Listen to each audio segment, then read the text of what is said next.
5장에서는 하나님께서 이스라엘의 수도인 예루살렘 성을 심판하시는 것을 말씀하셨습니다. 이제 6장에서는 하나님이 이스라엘 산을 심판하실 것을 말씀합니다. 오늘 본문의 첫 절인 6장 1절에서 3절까지를 보겠습니다. 여호와의 말씀이 내게 임하여 이르시되 인자야 너는 이스라엘 산을 향하여 그들에게 예언하여 이르기를 이스라엘 산들아 주 여호와의 말씀을 들으라. 주 여호와께서 산과 언덕과 시내와 골짜기를 향하여 이같이 말씀하시기를 나 곧 내가 칼이 너에게 임하게 하여 너희 산당을 멸하리니. 3절은 이스라엘의 산들이 산과 언덕과 시내와 골짜기로 되어 있다 이렇게 구체화하고 있는데, 바로 이것들은 그 당시에 우상 숭배가 자행되던 장소들이었습니다. 하나님은 이 모든 곳에 칼을 보내서 산당을 멸하시겠다라고 선언하십니다. 곧 내가 칼이 너희에게 임하게 하여 너희 산당을 멸하리니. 이것은 하나님께서 이스라엘이 전쟁을 겪게 하셔서 이방 나라로부터 그들을 심판하시겠다라는 말씀입니다. 그런데 나 곧 내가 라고 하신 것은 이 모든 것의 주체가 하나님이심을 강조하고 있는 것입니다. 앞으로 이스라엘이 멸망하게 될 텐데 그것은 열방 국가가 강해서가 아니라 그들의 죄악으로 인해서 내가 심판하는 것이다 라고 하신 것입니다. 산에 있는 산당들은 우상 숭배의 주요 장소가 됐습니다. 이스라엘 백성들 사이에서 처음에 산당이란 어떤 것이었을까요? 아직 예루살렘 성전이 없었을 때 솔로몬 왕은 산당에서 1000번째 제사를 드립니다.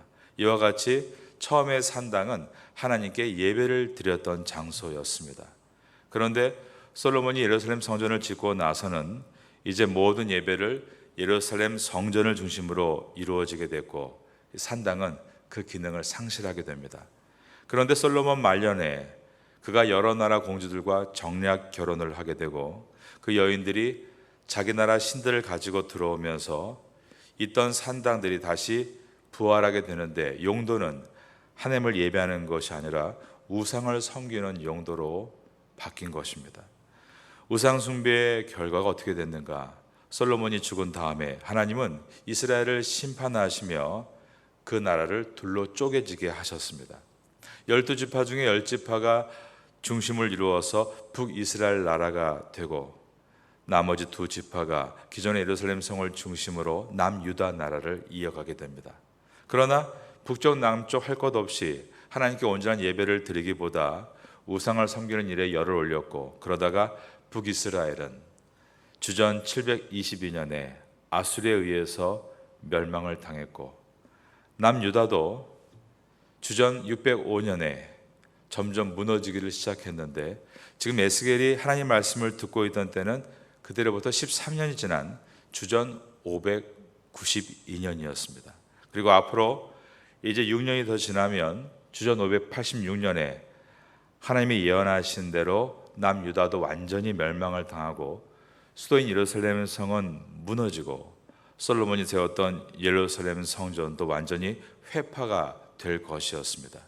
그리고 모든 우상들을 섬기던 산 위의 산당들, 계곡과 언덕에 있던 모든 산당들도 다 회파될 것이었습니다. 그것을 주님께서 미리 말씀하시는 것입니다. 4절에서 7절을 봅니다. 6장 4절을 다 같이 읽겠습니다. 너희 제단들이 황폐하고 분향 제단들이 깨뜨려질 것이며 너희가 죽임을 당하여 너희 우상 앞에 엎드러지게 할 것이라. 이스라엘 자손의 시체를 그 우상 앞에 두며 너희 해골을 너희 제단 사방에 흩으리라. 내가 너희가 거주하는 모든 성읍이 사막이 되게 하며 산당을 황폐하게 하리니 이는 너희 제단이 깨어지고 황폐하며 너희 우상들이 깨어져 없어지며 너희 분향 제단들이 찍히며 너희가 만든 모든 것이 폐하여지며 또 너희가 죽임을 당하여 엎드려지게 하여 내가 여호와인 줄을 너희가 알게 하려 함이라. 오늘 본문 6장에서 자주 나오는 문장이 있습니다. 그것은 내가 여호와인 줄을 너희가 알게 하려 함이라 라는 문장입니다. 7절에 그리고 10절과 13절과 14절에 반복해서 나와 있습니다. 하나님께서 온 우주를 창조하신 여호와 하나님이신 것을 하나님의 백성인 이스라엘이 알게 하시기 위해서 그분이 택하신 방법은 이스라엘을 심판하시고 그들이 품고 있던 애지중지하던 우상들을 모두 파괴하시는 방법이었습니다. 이러한 파괴됨과 멸망은 하나님의 사람들에게 하나님이 참 여호와인 것을 알게 하는 방법이 됩니다. 우리가 하나님을 모르는 이유가 하나님의 사랑이 부족해서는 아닙니다. 하나님은 오늘도 우리를 사랑하셔서 우리에게 엄청난 혜택을 베풀어 주고 계십니다. 자연을 통해 혜택을 베풀어 주고 계시고 우리의 건강에도 혜택을 베풀어 주고 계십니다. 또한 우리의 상황 속에서도 혜택을 베풀고 계십니다. 그런데 사람은 그런 혜택으로 인해서 더 감사하게 되고 더 걸어가신 주님 앞에 나오는 것이 아니라는 것입니다. 그런 혜택들이 오히려 사라져버리는 순간 지금까지 이 모든 것이 하나님의 은혜였음을 생각하게 되고 하나님 앞에 돌아가야 된다는 마음을 갖게 되는 것입니다. 이스라엘은 지정학적으로 주변 나라들로부터 공격을 받을 수밖에 없는 나라였습니다. 그 이유는 지정학적으로 여러 대륙이 지나가는 골목에 위치해 있기 때문이었습니다. 그 골목을 차지해야만 강국이 될 수 있었기 때문에 왼쪽에 애굽이 그리고 오른쪽에 바벨론이 나중에는 그리스가 지중해 바다를 건너 이스라엘을 점령했습니다. 그러므로 이스라엘이 여호수아 시대 때부터 다윗과 솔로몬 시대 때까지 어떻게 나라의 주권을 그렇게 지키는 것뿐 아니라 강성하게 되었을까? 이것은 오직 하나님의 은혜였습니다. 하나님의 은혜와 혜택이었지 그들의 힘과 능력이 아니었다는 것입니다. 하지만 이스라엘은 바벨론 포로기 때부터 나라의 주권을 빼앗기게 되는데 언제까지 빼앗겼는가? 무려 20세기까지 1948년에 이르러서야 이스라엘은 나라의 주권을 회복할 수가 있었습니다.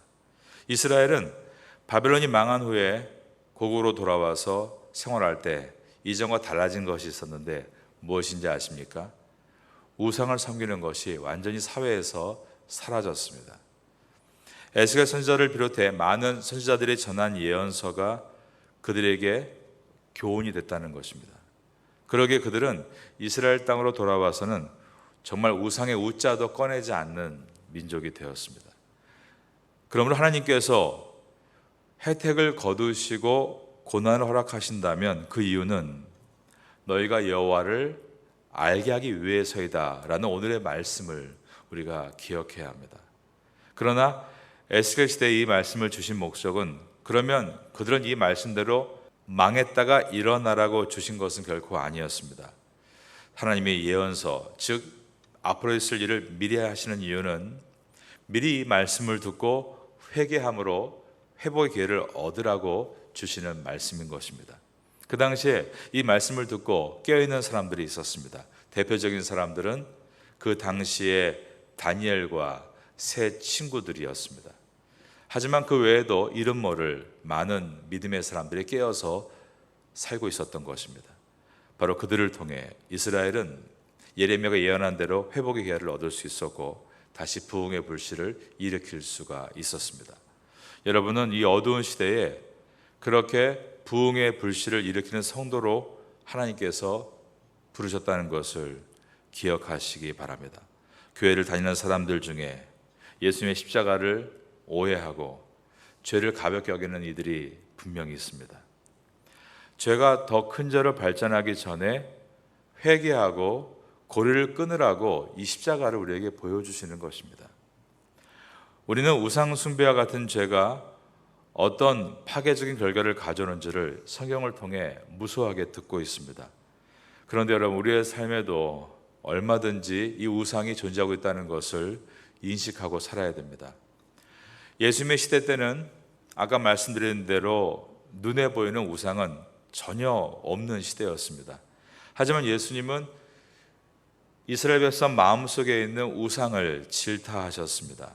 종교 지도자들, 바리새인들, 그들이 갖고 있는 우상은 무엇이었을까요? 그들은 하나님의 율법을 우상으로 삼았습니다. 결국 우상이란 내가 잘하는 것, 내가 드러낼 수 있는 것, 그것을 통해 사람들에게 인정받을 수 있는 것, 그것을 하나님보다 더 섬기는 것이 우상입니다. 여러분이 어떤 우상이 있는지를 생각해 보시기를 바랍니다. 어떤 분은 이렇게 말합니다. 하나님께서 하셨습니다. 하나님께 영광을 돌립니다. 그러나 그 말을 가만 들어보면 자기 자랑일 뿐 정말 그가 하나님의 뜻을 따라 사업을 하고 있고 사역을 하고 있는지 궁금할 때가 많습니다. 우리가 하나님 앞에서 철저하게 하나님 우선순위로 산다는 것은 이렇게 새벽에 나와 나의 모든 할 말과 길을 걷기 전에 하나님께 여쭙고 그분의 뜻에 따라 걸어가는 것입니다. 어제까지는 이렇게 말하려고 했습니다.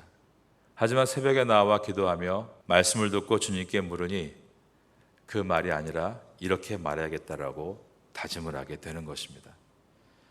하나님이 우리에게 이렇게 말씀하시는 이유는 이처럼 우리를 하나님의 뜻으로 인도하시기 위한 주님의 인도하심입니다. 우리가 내 안에 있는 깊은 것들 가운데 우상이라는 것이 꼭 눈에 보이는 것이 아니라 내가 원하는 것, 내가 나타내고 싶은 것, 내가 갖고 싶은 것이 우상임을 기억하고 하나님이 모든 산 위에 아래에 있는 우상들을 다 폐하리라 말씀하신 그 말씀을 기억하면서 오늘도 우리 이 새벽 가운데 내 안에 있는 우상이 아닌 내 심령 속에 계시는 하나님을 붙들고 기도하시면 좋겠습니다. 하나님께서 오늘도 여러분에게 하늘의 은혜로 함께 주실 줄로 믿습니다. 이 은혜를 가지고 오늘 이 목요일을 걸어갈 수 있는 성도가 될 수 있기를 예수님의 이름으로 축원합니다.